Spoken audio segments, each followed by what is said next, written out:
Bonjour à vous. Cette vidéo complétera certainement celle intitulée « Erreurs fréquemment rencontrées lors des pauses alimentaires », mais aussi des descentes alimentaires en vue d'une pause alimentaire, mais aussi de la reprise alimentaire après la pause alimentaire. Je vois régulièrement beaucoup de lectures erronées, d'interprétations erronées de ce que les gens vivent lors des descentes, pauses et reprises alimentaires, simplement du fait parce qu'elles ne sont pas suffisamment à l'écoute d'elles-mêmes. Or, quand vous demandez autour de vous, c'est quoi pour toi être à l'écoute de toi-même, les gens vont dire, bien, c'est réfléchir, c'est ce que je suis en train de faire là tout de suite, c'est-à-dire regarder en haut ce qui me prouve que je suis connecté à ma sphère cognitive, mentale, réfléchissante. Et donc que quand je suis connecté avec le haut, la tête, eh bien je ne suis pas connecté avec le bas, le corps. Or, la réponse le plus souvent, en tout cas les réponses les plus justes, les plus adaptées, relèvent davantage de l'écoute, du ressenti, de la perception, directement au travers du corporel plutôt que de l'analyse, de la réflexion, au niveau du mental, qui, une fois encore, je l'ai déjà dit précédemment, est faussé par les mécanismes de défense, est faussé par les préjugés, par les croyances au sens large, qui fait que nos filtres ne nous permettent pas d'appréhender la réalité le plus objectivement possible. Et donc les réponses à nos questionnements peuvent être largement biaisées. Exemple, je vais reprendre chaque étape de la pause alimentaire, à commencer par la descente alimentaire, le fameux manger moins, manger mieux. Combien de personnes, dont vous faites peut-être partie, vous allez trop vite? Parce que je dis que c'est bien d'attaquer une pause alimentaire en étant à 2 repas maximum par jour, et que si vous êtes à 1 repas par jour, c'est encore mieux. Et combien d'entre vous faites le maximum pour arriver à 1 repas par jour?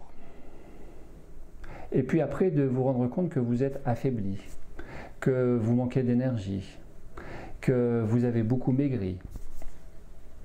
Tout simplement parce que vous n'êtes pas allé au rythme du corps, parce que vous n'avez pas progressé dans le respect des besoins physiologiques du corps en termes d'apport énergétique. Et que certes, manger moins, manger mieux, c'est une très bonne chose, parce que dans l'immense majorité des cas, bon nombre d'entre nous mangeons trop souvent, trop mal. Et donc, forcément, d'aller vers le moins et vers le mieux. Or, il y a toujours des particularités qui le relèvent du cas par cas. D'une personne à l'autre, cette règle du manger moins, manger mieux doit être adaptée. C'est très important. Et comment? En étant à l'écoute de son corps. Parce que si vous êtes déjà en dette d'énergie, de vitalité, si vous êtes déjà en sous-poids, comment est-ce que vous pouvez envisager de manger moins alors que le corps vous réclame de manger plus? Donc, avant d'opter pour le manger moins, manger mieux, dans certains cas, je l'ai déjà préconisé, par téléphone ou par mail à certaines personnes, il est préférable d'opter pour le manger plus, manger mieux, de manière à reprendre de la masse, du volume, de la vitalité, de l'énergie, avant éventuellement de reprendre très tranquillement, très doucement, et cela doit s'opérer sur au minimum plusieurs semaines, voire plusieurs mois, le fameux manger moins, manger mieux. Et une fois encore, ce n'est pas une règle incontournable, puisque le plus important est de vivre le plus sereinement possible sa relation à sa nourriture, qui certes, nourriture devrait être la plus saine, la plus proche de la nature, et de la nature végétale, donc du vivant, c'est-à-dire fruits et légumes, en tenant compte des particularités digestives de chacun, mais aussi de vivre le plus tranquillement possible cette relation à la nourriture, le plus en conscience possible et surtout le plus en respect possible des besoins du corps. Autrement dit, si vous avez une intolérance alimentaire, il faut en tenir compte. Si vous ressentez un besoin impérieux de manger tel ou tel produit, substance, je dis n'importe quoi, par exemple des algues marines, eh bien offrez-vous des algues marines parce que peut-être votre corps est en train de vous réclamer de l'iode pour la thyroïde. Moi-même, alors que je n'étais absolument pas concerné par cette fameuse histoire de champignons avant l'aventure de la nourriture en conscience, avant l'aventure pranique dans laquelle je me suis inscrite progressivement depuis juillet 2012, eh bien j'ai eu toute cette période qui s'est achevée tout récemment de manger des champignons. Et là aussi, écoute ton corps, eh bien je n'ai pas été demandé à ma tête. Pourquoi? J'ai été demandé à mon corps. Pourquoi ces champignons? Et mon corps m'a révélé intuitivement, vraiment de l'intérieur, comme ça je fais le mouvement qui vient d'en bas, de l'intérieur, c'est remonté pour me dire que j'avais besoin d'être ancré dans l'ici et maintenant, puisque les champignons ont un fort pouvoir d'ancrage à la terre, puisque ce sont des produits de la terre. Et la réponse m'a tout à fait convenu. Et en étant le plus en accord possible avec mon corps, je n'ai jamais fait le forcing pour dire il faut que tu arrêtes tes champignons, il faut que tu ne manges plus rien du tout. Non, je suis allé au rythme du corps et récemment, les champignons ont disparu. Voilà, donc tout va bien. Tout va bien à partir du moment où vous ne vous faites pas violence. Alors, le temps fera, le temps aidera, mais le temps ne remplacera jamais ce que nous devons nous réaliser pour nous mettre à jour avec nous-mêmes. Et donc, inversement, de se faire violence, ce n'est pas forcément une bonne réponse. Par contre, de temps en temps, se secouer, se donner des coups de pied au derrière, bien évidemment, ça aide. Alors, le juste milieu, c'est vous qui le trouvez, mais le juste milieu, il est toujours juste. Même dans l'engagement. En termes de pause alimentaire, je voulais parler de cette relation à la faim. Je me souviens, en 2017, j'ai eu une stagiaire qui s'appelait Anne, qui se reconnaîtra peut-être. Et Anne, de me dire en plein processus de pause alimentaire, alors qu'elle était dans sa 2e semaine,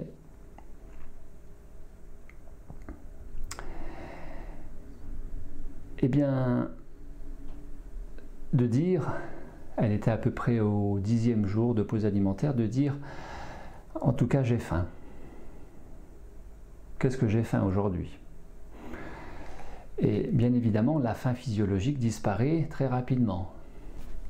Dans les 2-3 premiers jours, ça disparaît et dans l'immense majorité des cas, les stagiaires témoignent que la faim disparaît le jour même, en réalité. Et à cette affirmation, à cette déclaration, un petit peu tonitruante de la part de Anne, je lui demande, eh bien, qu'est-ce que tu mangerais bien là, par exemple, maintenant? En fait, je voulais tester, évaluer sa réelle faim. Où est-ce qu'elle se situe? À quel niveau est-ce qu'elle était enregistrée et perçue surtout? Et Anne me dit, ah bien là j'aurais bien envie de manger une endive avec quelques tomates. Eh bien voilà, Anne était beaucoup plus dans l'envie que dans le besoin.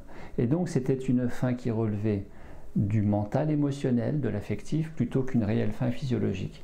Laquelle faim affective, bien sûr, pour compenser une petite envie de douceur et un apport d'amour apporté par la nourriture, eh bien, finissez par s'inscrire et se ressentir dans le physiologique. Et parfois, c'est vrai que ce n'est pas forcément simple à distinguer ces 3 faims, physique, mentale, émotionnelle.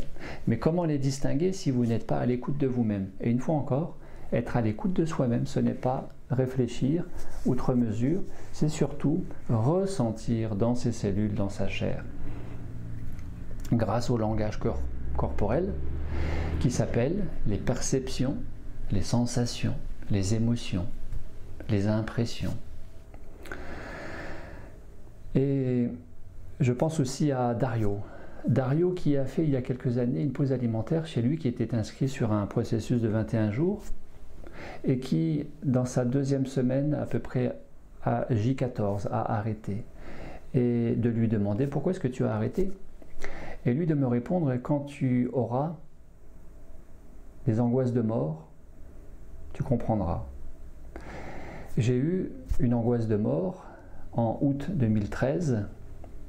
En août 2013, j'ai eu cette angoisse de mort. J'en ai fait une en août 2013, au 8e jour de pause alimentaire, puisque, comme je le dis, dans les X vidéos précédentes, je l'ai dit à de nombreuses reprises, j'ai fait 4 pauses alimentaires, à peu près de 10 jours à chaque fois en 2012, 3 en 2012 et une de 13 jours en août 2013.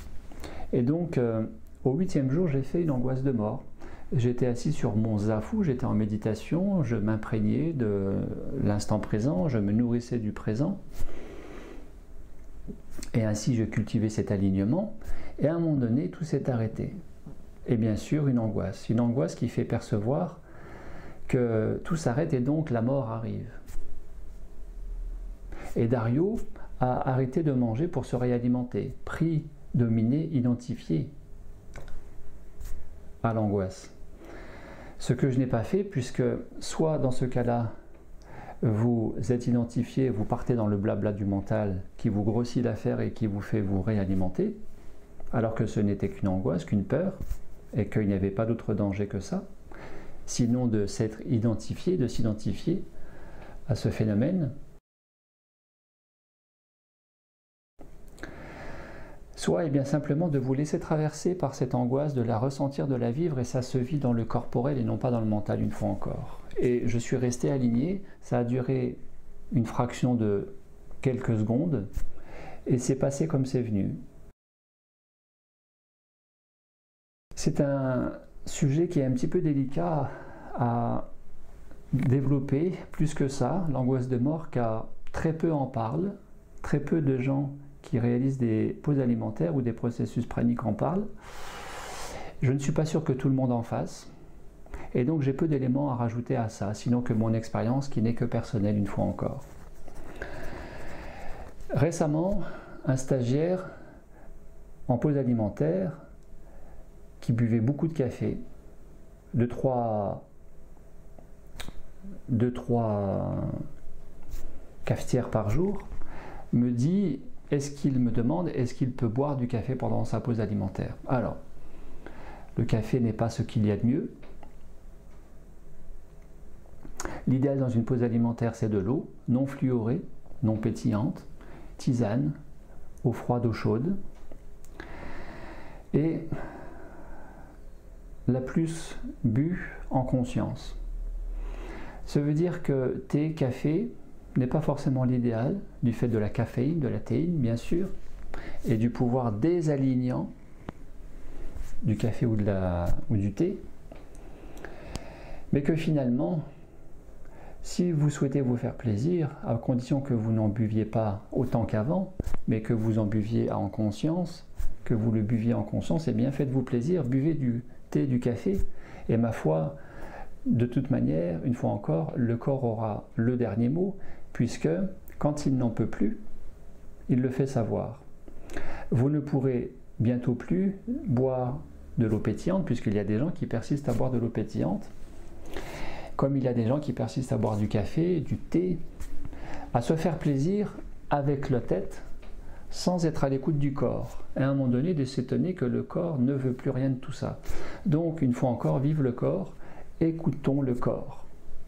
Écoutons le corps, qui est vraiment notre plus fidèle compagnon. Nous avons tendance à l'oublier, et sans lequel rien ne serait possible. Nous ne pouvons pas vivre sans ce corps.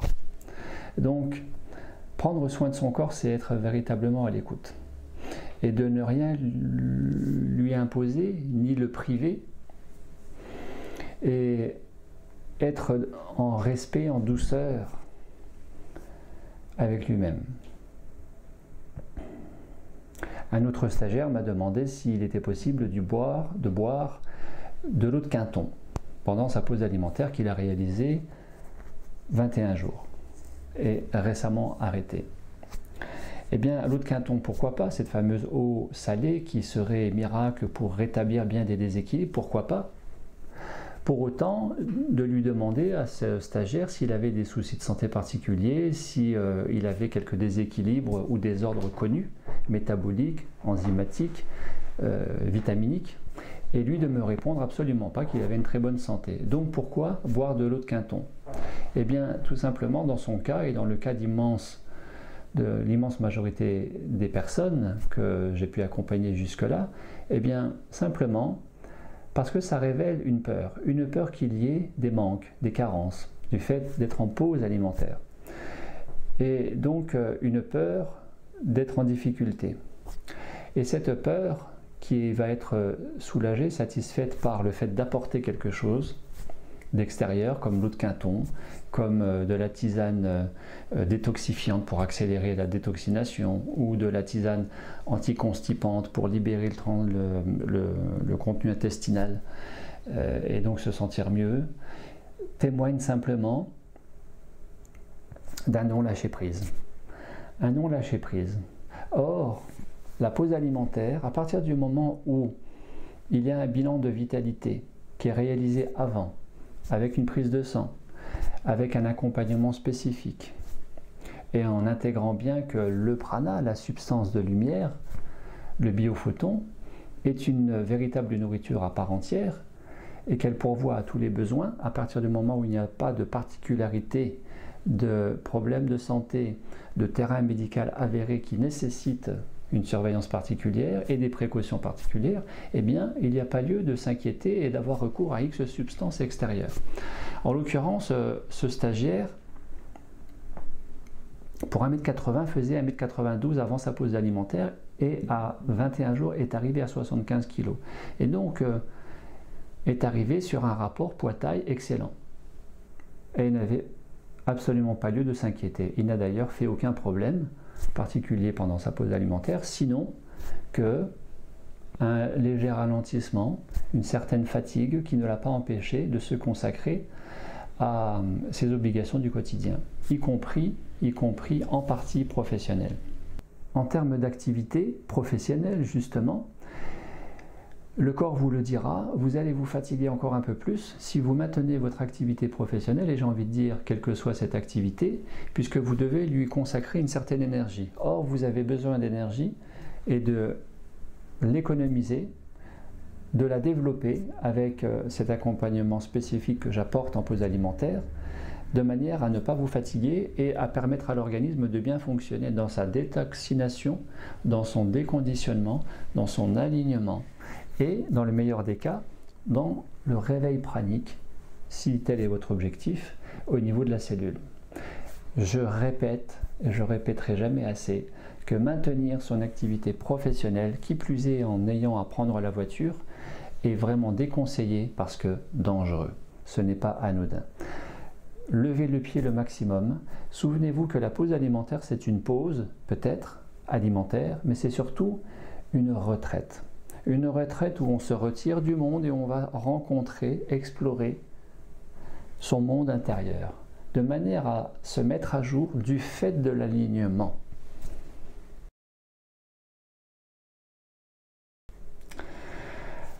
Cependant, la pause alimentaire ne dispense pas de l'activité physique. Je distingue l'activité physique du sport. Le sport, c'est quelque chose d'autre. L'activité physique, c'est marcher, nager, faire du vélo, tranquillement, aller s'aérer de manière à drainer les toxines du fait de la détoxination, du fait avec l'hydratation de les éliminer plus facilement, mais aussi déjà du fait de l'activité physique, et c'est prouvé scientifiquement, de contribuer à ce que les cellules multiplient les mitochondries, les centrales énergétiques à l'intérieur de ces cellules, et ainsi augmentent la production d'énergie, que les scientifiques et médecins appellent ATP, adénosine triphosphate. L'activité physique contribue à multiplier ces centrales énergétiques et à produire davantage d'énergie, à condition, bien sûr, de ne pas s'épuiser. Une fois encore, comment? En écoutant le corps. En écoutant le corps. J'ai évoqué très récemment dans cette vidéo autour de la nourriture pranique selon Jasmine, j'ai évoqué l'histoire de Nadine qui restait chez elle au 3e étage sans oser marcher parce qu'elle avait peur dans sa tête et dans ses émotions, elle avait peur de se fatiguer, de s'épuiser, de ne pas pouvoir remonter les 3 escaliers puisque chez elle il n'y a pas d'ascenseur. Et moi de lui dire vraiment il faut que tu ailles t'aérer entre un quart d'heure, une demi-heure tous les jours, que tu fasses à pied le tour de ton quartier, que tu t'aères, que tu respires en conscience et ça va vraiment te faire du bien. Et ce qui n'a pas manqué de se vérifier le soir au prochain rendez-vous Skype. En termes de pause alimentaire, il y a aussi la question de la sexualité. La sexualité, j'y ai déjà répondu dans cette vidéo précédente. La pause alimentaire, la nourriture pranique selon Jasmine. Oui et non, plutôt oui sous certaines conditions, alors que Jasmine préconise d'emblée non. Je vous renvoie à ce passage qui est vraiment entre la première vidéo et la deuxième, puisqu'il y a 2 vidéos de 40 minutes. Et ce passage de la sexualité arrive vraiment entre les deux. Donc vous oblige à regarder en partie ou complètement les 2 vidéos de 40 minutes. Concernant maintenant la reprise alimentaire, quand reprise alimentaire il y a, ce qui n'a pas eu lieu pour un certain nombre de personnes que j'ai accompagnées, comme Gilles, qui a basculé dans l'état pranique, et dont je raconte le parcours magistral avec sa pancréatite complètement rétablie, a priori, dans cette vidéo. Une régénération exceptionnelle, la pancréatite de Gilles qui a fait son parcours initiatique prana depuis le 4 août et à ce jour ne s'est pas réalimenté, alors que nous sommes mi-janvier 2018.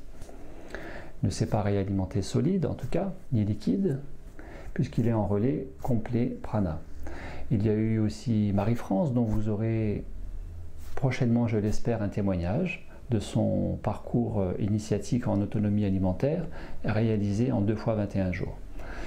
Et en tout cas, pour les personnes qui reprennent la nourriture conventionnelle, on va dire, il y a Michael que j'ai accompagné récemment et qui, à l'issue de 3 semaines de pause alimentaire, de déclarer, alors qu'il était relativement fatigué, lui, a déclaré « de toute façon, je vais reprendre que les jus ». Et moi de lui dire « Pourquoi reprendre que les jus? Est-ce que ton corps t'a indiqué qu'il pourrait se contenter que de jus ?» Et que de jus de quoi? De fruits? Non. Reprendre certes les jus, après une pause alimentaire, c'est la meilleure façon de procéder.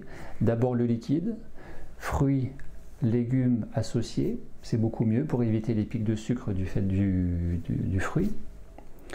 Puis pâteux, exemple avocat, exemple banane, puis solide, c'est-à-dire pommes, c'est-à-dire radis, c'est-à-dire céleri, tout ce que vous voulez, si possible, bien sûr, en restant dans le végétal. Et en limitant le plus possible toute autre nourriture, et en particulier la nourriture industrielle. Donc Michael, je lui ai dit, mais demande à ton corps si lui, il veut se contenter de jus, alors que dans un premier temps, il a peut-être besoin d'un apport conséquent d'énergie, de manière à se remplumer, de manière à se refaire une autre vitalité. Il y a aussi Patrick qui se reconnaîtra aussi s'il regarde cette vidéo. Patrick qui a terminé 21 jours et qui à l'issue de ces 21 jours s'est beaucoup inquiété, en particulier dans sa prise de sang après pause alimentaire qu'il a réalisée récemment, de constater que son taux d'acide urique était augmenté, légèrement au-dessus de la fourchette normale. Et de s'inquiéter en disant oui, mais si j'ai beaucoup d'acide urique, ça veut dire que je suis en acidose, alors que l'acidose c'est le terrain idéal pour le cancer, donc je veux faire un cancer, c'est pas normal après 21 jours.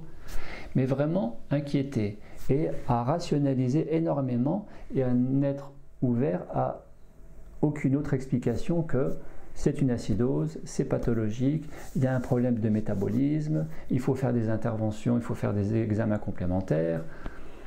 Et en réalité, non, pas du tout. Est-ce que Patrick a demandé, quand il a eu lecture de son compte-rendu de laboratoire, de prise de sang, est-ce qu'il a demandé à son corps comment son corps percevait ce résultat d'acide urique légèrement plus élevé? S'il l'avait fait, il aurait simplement perçu une sérénité, une non-inquiétude, et son corps lui aurait dit tout simplement c'est normal. C'est normal parce que Patrick a perdu une quinzaine de kilos en 21 jours et tout simplement a fondu en partie la masse musculaire pour retrouver une silhouette de jeune homme, un très bon rapport poids-taille, puisque je l'ai évoqué tout à l'heure. Patrick est passé de 92 à 75 kg, ne faisant 1m80. Et donc d'être dans un rapport poids-taille idéal, selon l'indice de masse corporelle utilisé par le corps médical.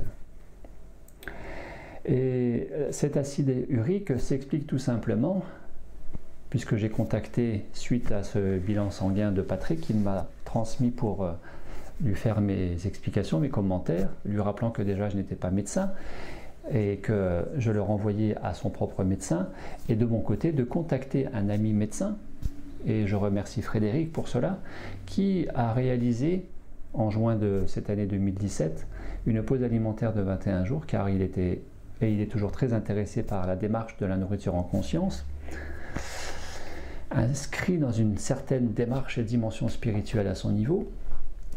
Eh bien, Frédéric, ce médecin, m'a confirmé ce que je pensais et ce que j'avais déjà fait en retour à Patrick, c'est que cet acide urique s'explique par le fait d'avoir brûlé un peu du muscle et d'avoir métabolisé des bases purines qui constituent le muscle et lesquelles se sont transformées en acide urique. Donc une augmentation de l'acide urique en pause alimentaire du fait d'une fonte musculaire est complètement normale.